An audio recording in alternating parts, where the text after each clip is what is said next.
Welcome to something to talk about. Hi, welcome to Something to Talk About. My name is Taco, and I'm back for a small little break, a couple weeks, and yeah, I mean, I made appearances in those couple weeks, but I'm also not only back to talk about a Song of Ice and Fire character, which I'm not doing. I'm back to talk about in a Song of Ice and Fire location, first ever location.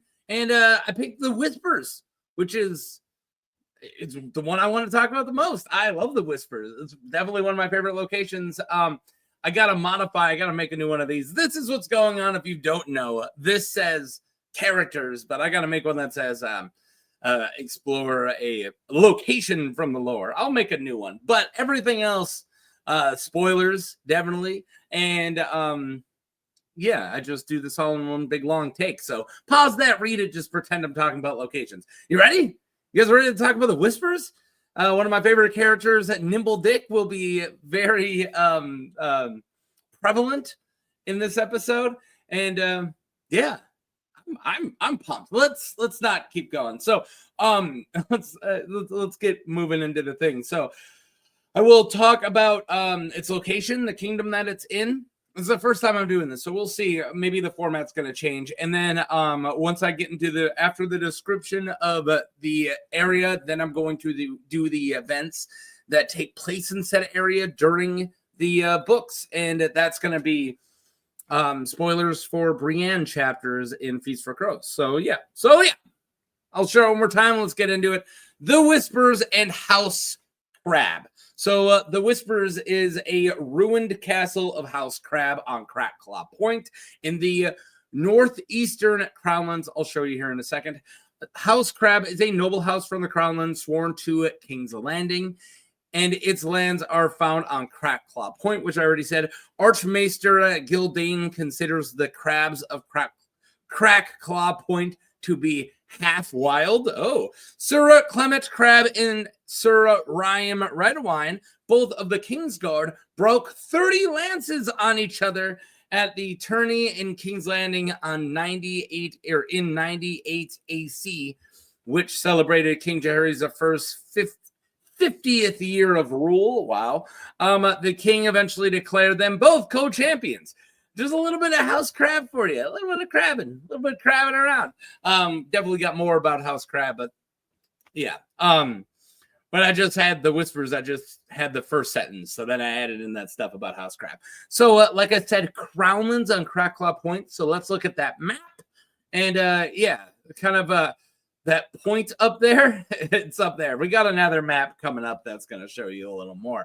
But yeah, this is the Crownlands. So let's talk about the Crownlands. The Crownlands are one of the 9 regions of the 7 kingdoms of Westeros. It was never a sovereign kingdom, instead being contested by Riverlands and Storm Kings, or River Kings and Storm Kings, and local petty kings until Aegon the Conqueror seized control of the area during his War of Conquest and made it his primary foothold on the continent. Since then, the Crownlands have been sworn directly to the Iron Throne, held first by House Targaryen, and then after Robert's Rebellion by House Baratheon. So yeah, some noble houses of the Crownlands include Bar Emmon, Celtigar, Massey, Rosby, Riker, Stokeworth, Sunglass, and Valerian. Waters is the common surname that is given to bastards of nobility, noble origin in the vicinity of Blackwater Bay and just the Crownlands, right? So Waters, yeah, that's their bastard name. So yeah, there you go. A little kind of painting the picture of Crownlands, all right? So let's go back in the day. Let's talk about some legends, because we got the legend of Clarence Crab. According to legend, when I say legend, I just mean Dick Crab. Nimble Dick could just be lying. Like, he could be making all this up, but this is what Nimble Dick said.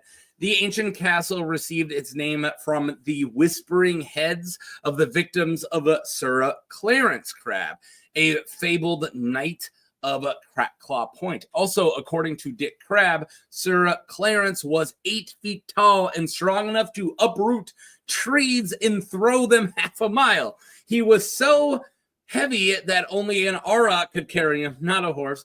Whenever Clarence would kill a man, he would cut their heads off and bring them back to his castle to his wife, who was a woods witch.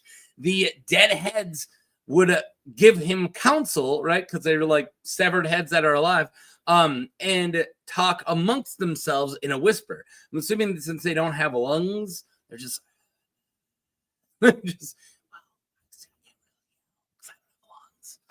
I mean, I don't think you'd be able to talk at all without lungs, right? Because you kind of just talking is just exhaling with style, right? You're pushing out, or inhaling with style, but you're moving air past the vocal cords. I'm not a doctor. Past the vocal cords, and you're using them to make vibrations, and then you're manipulating your mouth and lips and teeth to change the sound. Can you do that with just a severed head? I don't think so. I'm calling bullcrap on this legend. I guess if it's magic, right? Magic heads, I guess. I don't know. So yeah, the dead heads would give them counsel and talk amongst themselves in a whisper. Sir Clarence collected the heads from a variety of people, including pirates, lords, wizards, knights, and even a king of Duskendale. Oh, and Clarence Crab is also said to have fought the Squisher King once. I'm not getting into squishers right now. Go watch my Nimble Dick video, which is going to be a lot of what I'm covering here, but I talk about squishers in that. It's a little older. The path through Crackclaw Point. So this is if you're walking to the Whispers, right? I'm kind of painting you a picture here. So pretend that you went to Maidenpool and you're walking, east up through Crackclaw Point. So the path to the Whispers goes past the Dryden. Yeah, there would be no ire. Dryden or Jerden. The path turns into a steep, stony path hidden within a cleft of a rock. Most of it was natural, but there are steps there that have been carved to ease the climb. So sheer walls of rock that have been eaten away by centuries of wind, acid and spray, hemmed them with in either side. So it's like carved by stuff. In some places that they have assumed fantastic shapes. So some of these like rocks that you're walking by to go through are like cool shapes. So one is like an ogre's head or a stone dragon. Beyond that, the road ends. That wasn't much of a road. Only streams and game trails lead the way through the soldier pines and then to the hills. So now you're cutting through the woods of Crackclaw Point, right? After the hills, the path goes through more pines and bogs, and then under dark skies and intermediate rain, past sinkholes and caves, the ruins of ancient strongholds whose stones were blanketed in moss. Every heap of stone had a story, according to Nimble Dick, and he knew most of them. So it's a really cool path to get there, right? Because you're going through these wind carved rocky formations, and then you get into the woods, and there's bogs and sinkholes, and I like it. This paints a nice picture. So the ruins themselves, the castle has been a ruin for over 1,000 years. The forest of Crackclaw ends abruptly, and among the sea and sky, you can find the ancient tumble-down castle, abandoned, downtrodden, and ruined and overgrown on the edge of the cliff, overlooking the narrow sea. Nimble Dick claims that if you listen closely, you can hear the heads. A faint, soft murmuring that seemed to be coming from the ground as much as from the castle. But what the sound really is that the waves have eaten holes in the cliffs below and are rumbling through the caves and tunnels beneath the earth. according to what Brienne, that's the conclusion Brienne comes from. So all of these descriptions I've taken from that chapter in Feast for Crows, where Brienne is traveling to the Whispers. So I've just grabbed all the descriptions from there, right? So it's her point of view. Where was I? Oh my God, what did I do? Oh, there it is. I moved it. Sorry, you got a little bit of glimpse of the future there. So you can hear like rumbling, but she thinks that it's just water kind of moving through the tunnels beneath the earth that have been eaten away in the cliffs, right? The castle is triangular with square towers at its corners and was built with unmortared stone. No two stones were the same. Its gates were badly rotted and moss grew thick in clefts between the rocks. And trees were growing up from the foundations. The grounds, including the collapsed keep and bailey, are now overgrown with green and purple moss, and the forest from its godswood has pretty much taken over everything, which contains soldier pines and a slender young weirwood tree, which is possibly the only young weirwood tree that we know about. Yeah, it's the only actual description that we know is a young weirwood tree. There is a description of what seems like a weird one growing up inside the night fort, but there's of course theories that that isn't a young tree, that is a root. Michael talks about stuff, I'll talk about him later. But yeah, this for sure is a young weirwood sapling growing up, which is really cool. We don't see that too much. Very old godsy here, right? And that's what I really like about this place. That's why I want to talk about it. So saplings were poking out of half of the stalls and growing up through the dry brown thatch of a roof of a collapsed shell that might have been a stable, right? The forest had just taken over everything. Poisonous red ivory grows over the fallen curtain wall, and the beacon tower had collapsed when the cliff collapsed when Dick Crabb was a boy, and it now sits in the sea 50 feet below. So the entire beacon tower, which is, I'm assuming like the lighthouse, right, was on the cliff, and then the cliff gave way and the whole thing fell into the water, which is sick. The waves swirl around the remnants of the shattered beacon tower. There is a large smuggler cove that is now blocked by the tower, so the smugglers have stopped coming. So yeah, so this huge lighthouse fell and landed in the water, and it's still submerged, but just barely submerged to the point that the water is swirling around it. But it fell right in front of the mouth of the Smugglers Cove. So what smugglers and pirates and whoever who want to go check out that Smugglers Cove, they can't anymore because the beacon tower is just under the surface. But if you try to bring a boat there, you would get hit. So that's really sick. I never really put all that together the first couple of times I listened to this chapter. So it's painting the picture of why smugglers don't come there anymore, which is important for Nimble Dick's story, which we're about to get into a lot more, which is really cool. So yeah, Nimble Dick Crabb. So during the events of the main book, after Harrenhal is captured by Gregor Clegane, so this puts us in Feast for Crows, the brave companions scatter. So Timian, Pig, and Shagwell go to Maidenpool to find passage across the narrow sea to Essos. Well, in Maidenpool, Dick Crabb runs into them and suggests that the Smugglers Cove. He's like, no, there's that Smugglers Cove at the Whispers to the outlaws. He then sells them a map to the cove, and did I mean to say cove or cave? I said cove. But he neglects to tell them that the ships don't visit there for 30 years. Well, because of the beacon tower, which we already covered. However, the three sellswords still decide to camp at the ruined castle. So if you don't know what I'm talking about, Nimble Dick is hanging out at Maidenpool, and he runs into really nasty brave companions. If you don't know who these guys are, there's some nasty dudes. We're going to get into it later. And that they're kind of fleeing. They're trying to get back to Essos or wherever, just try to get out of Westeros.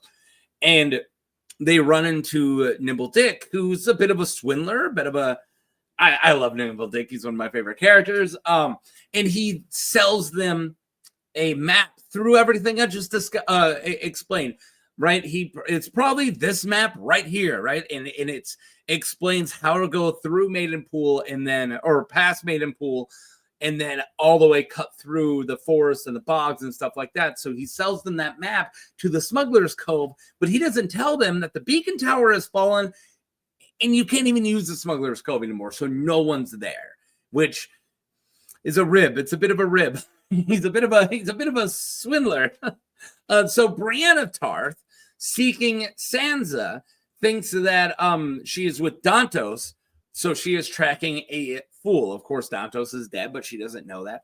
And her travels lead her to Nimble Dick, who agrees to guide her to the Whispers because that's where he sent his fool. So she's now tracking who she thinks would be Dantos, a fool in this area, right? But it's really Shagwell. Shagwell's the fool. So she hears that this guy, Fool the Fool, so because he's bragging about it because he got gold from selling these dudes a map. So she runs into Nimble Dick and is trying to figure out where possibly Sansa is with the fool, which isn't Downtoes, right? So during their travel, so he agrees, I'm skipping over a lot of stuff, to travel with them, and Brienne is suspicious of him. He sings parts of songs and regales Pod and Brienne with legends of tales of Crackclaw Point, including Sir Clarence Crab, which we already covered, and the Squishers, which I'm not covering. The Squishers aren't like specific to the Whispers. It's more just kind of that whole area, so I don't want to get into the Squishers. Once at the Whispers, Brienne and crew, including Dick, investigate the ruins. So she gets a feeling, imagining the severed heads are saying, should have used the magic sword.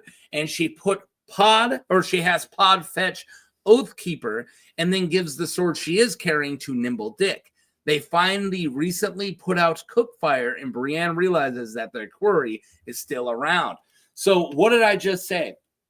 She's there. She has Oathkeeper, which is a magic sword, a Valyrian steel sword, hidden away, right? And she's using a normal sword. She's not letting Dick have any weapons because she doesn't trust him. And then as she's there, she starts to kind of hear voices, right? That she thinks is the whispering of these severed heads. And one of them says, I should have used the magic sword. And that's like, I better grab my Valyrian steel sword. So she lets Dick have her own sword, the sword she was carrying, and then she has Podrick Payne, grab her Valyrian steel sword. So yeah, and then they come across and look around, and they find the cook fire. So like, we're not alone. So Nimble Dick calls out. So he looks into like kind of these steps that go deep into the ground, and he goes, hello. And yeah, he looks into where the steps went down beneath the ground, and he peered into the darkness, saying it again, hello. Just then, Pig slides from beneath the bushes, and he is so caked with dirt that he looked as if he had sprouted from the earth with a broken sword in his hand. The second man then slips out of the lip of the well, so he's inside the well, making no more noise than a sprinkle or a snake. Sprinkle. No more noise than a snake might, with slithering across a pile of wet leaves. Then this was Timian. So now we got Pig, we got Timian with a iron half helm wrapped in a stained red silk and a short, thick throwing spear in his hand. Finally, Shagwell drops down from the weirwood, and he swings his triple morning star hard and low, and one of Nimble Dick Crab's knees exploded in a spray of blood and bone. So it all happens very fast, but there's a lot of really cool symbolism happening here. So think Pig is covered in dirt, and he looks like he is coming out of a grave, essentially. Comes from behind a bush, caked in dirt with a broken sword. Now, I'm not much of a tinfoil guy, but there is definitely white and White Walker and Old God symbolism happening here. And you don't have to look too hard to find it, right? Because Broken Sword makes me think of a Waymar Royce's Broken Sword from the prologue. And Waymar Royce died and came back. And Pig looks like he came out of a grave, out of the dirt, like he is being resurrected, even though he's not. He's just some lame outlaw with a bad name. But he's carrying a broken sword looking like he came out of a grave. Timian crawls out of a well, and there's a lot of well symbolism throughout First Gods and Sacrifice. There's talk of throwing babies down wells as sacrifices. Also in the Night Fort, when Bran and crew, they climb down a well to a weirwood face that lets them out, like one of the coolest, most magical things in the whole series, right? So wells are definitely attached to Old Gods and sacrificing, right? And Timian is crawling out of a well silently, much like how like Varys moves silently when he's like crawling out of water down in the depths of King's Landing in the Red Keep during Arya's chapter. So there's a lot of really cool phrases and words that are echoing this other stuff. And then, of course, the one that's the most is a face that she sees inside the weirwood, but it isn't like a card face, which there normally are. It's Shagwell's actual face. And then Shagwell drops down and, then attacks, right? So right away, Shagwell comes from a weirwood, much like other faces inside weirwoods, and how being attached to the weirwood network, you can see out of a weirwood like what Bran does, where he's seeing from the point of view of the weirwood, and in Winterfell, right? Seeing the point of view of that tree. So he's now Shagwell is acting like he's coming, like he's a face in the tree, right? So really cool Old God symbolism, which again, I'm going to bring up later, and I'm going to talk about Michael Talks About stuff later. But let's keep going. So he pops down and just with this triple Morningstar, which is just a 3-balled flail, and shatters Nimble Dick's knee. Shagwell proceeds to mock Nimble Dick before killing him. Shag says more horrible crap. I just did a video again for Shagwell, and I didn't even like saying that stuff then. He said some horrible stuff. In that, Timian tells Brienne how they got there. He weaves the tale about how they made it there and what they know about Sandor and Arya. Timian talks, Pig and Shagwell kind of circle around Brienne. So she kills Pig first with a low strike through his thigh and then finishes him off. Timian throws the spear and then pulls out a second. Where did he have that second one? Timian urges Shagwell to attack. Who doesn't want to? He's like, no, I'm not attacking her. She just slaughtered pigs super easily, right? So his place, Pod throws a rock, and it is in this distraction of Pod throwing rocks at them, she attacks Timian. She slashes off his ear and half his cheek, and then she hacks the head off his spear, and then she puts a foot of rippled steel, so her Valyrian steel, into his belly through the links of armor that he is wearing. Timian is still trying to fight as she pulls her blade from him. It's full of running. It's red with blood, and it's just dripping red with blood. He claws at his belt and comes up with a dagger. So Brienne then cuts through that hand with the dagger. He urges her to end it, and then she does. So if you guys don't remember, so people who I have like a tournament going on right now, right? It should still be going on by the time this comes out. I think it is. It should be, or it just ended. But I had Brianna Tarth in there, and there's something that I was trying to say when Brianna Tarth was in the tournament is, sure, we haven't seen her fight crazy, hardcore, like really big nights, except for when she fought Jaime, who was emaciated at the time. But judging with how easily she kills these 3 guys.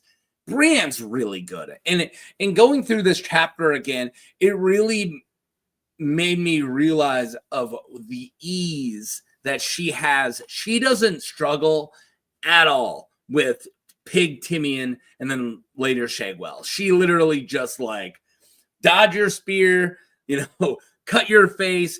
Oh, you're drawing a dagger. Yep, remove that hand. Like she is super good at this fight. It's one of my favorite fights. I think it's super underrated when it comes to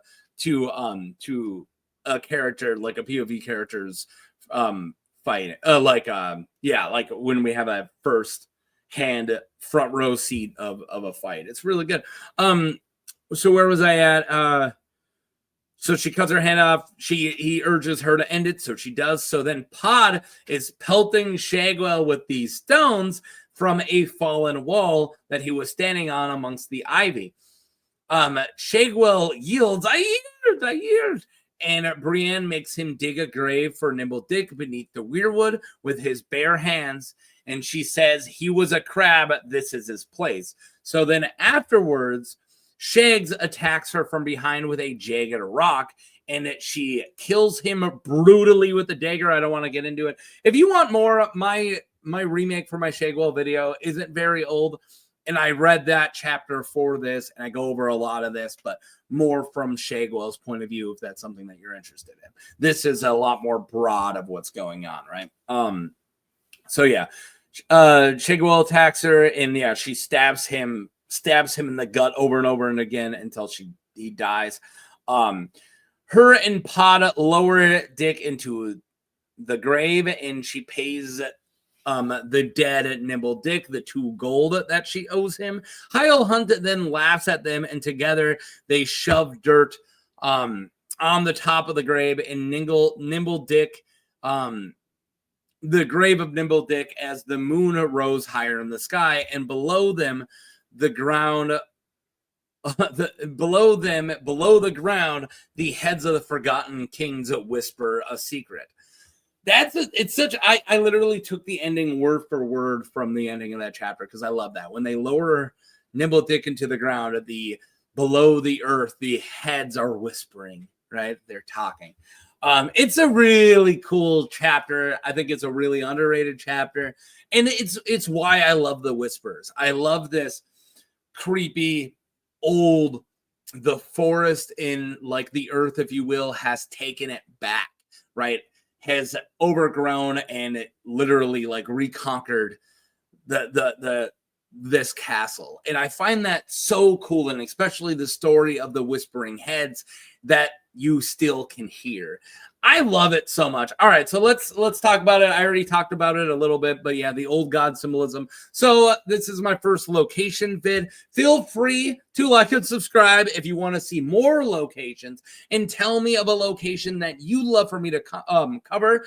I already have a nice size list, but if you tell me, I will either add it, like replace certain spots on this list to get it onto the list, or I'll add it to the bottom depending on which region it is, because I don't want to just like cover like nothing but Westerlands. So I try to cover one spot from every kingdom and then start another round of doing that. For now, I might not give a crap later on, but like, yeah, if you have a spot from a region that is better than the one that I'm already planning on covering, I'll probably cover it. Like I'll probably replace it. So yeah. I asked Michael Talks About Stuff. So if you guys are not familiar with the YouTube channel, Michael Talks About Stuff, if you're a longtime subscriber here, he's got a bunch more subscribers and a really great channel, definitely a better channel. I love Michael a lot. And also he comes and does, joins me on my live streams too. So if you watch my live streams, you know Michael. So yeah, go check out his stuff if you don't know. So I told him I wanted to make a video on the whispers, and I told him he needs to make a video on the whispers, and I hope he does. So he agreed that he's going to make a video about the whispers, and yeah, it's definitely right for him too with all of the old god symbolism. So if he did end up doing that, it's either coming out a little bit before this, or it's coming out now. I don't know. I'm filming this a little early. I told him what day this is coming out, so let's hope he follows through. Or it's coming out soon, or because he's a very busy person, it's coming out way later. But Michael did promise me he'll make a Whispers video, so let's hope that he did. And I can't wait. I know nothing what he's talking about in it, so I can't wait for him to do it. So yeah, because he has all that old god symbolism stuff that he can talk about way more than I can. He's way better at that, right? So a fast breakdown, of course, which I talked about while it was happening, but Pig coming up from the well, Timian coming up from the well, and Shagwell dropping from the weirwood, plus Brienne having a quote magical sword, much like the last hero, right? So there's last hero symbolism. And then the whispering heads underground sound a lot like the Blood Raven and the children in the cave. And I even said, hell, there might even be a cave in the ruins where Brienne is already there, like right now. And I'm not against that idea. That down where he went, hello, down in these old staircase, going deep into the ground, what's to tell you that inside, like under the roots of this new growing weirdwood, that there isn't a green seer, either a child of the forest or Clarence Crab himself tied into there? I think it would be really cool, and I hope I haven't brought this by Michael at all. We'll see what conclusion he comes up with, but I think that that's a really cool, if I could put my tinfoil hat on and do a weird theory, that would be my theory, that maybe there is already a green seer underneath there, and the whispering they're hearing is the whispers of the green seer or the children of the forest, which I think is sweet. I love the whispers, and I'm going to end this here now. I hope you guys liked my first locations video, and thank you for your patience. I had to take a break, and I'm glad I'm back, and I'm back in full force, and you guys are going to be getting 2 videos a day from me, or 2 videos a week from me like normal, and I'll be switching back and forth from my locations videos to my Let's Talk About the Difference on Tuesdays, and then Sundays will be my character videos, or Saturday will be my character videos, and I'm coming back with a character that does not deserve me. Like, he's not the first episode of the season. He shouldn't be. It's just Yellow Dick. So I got to talk about Nimble Dick, and then I'm talking about Yellow Dick on Saturday. So yeah, thank you guys a ton for watching. Click like and subscribe, and yeah, peace. I hope Michael put out that video. Peace.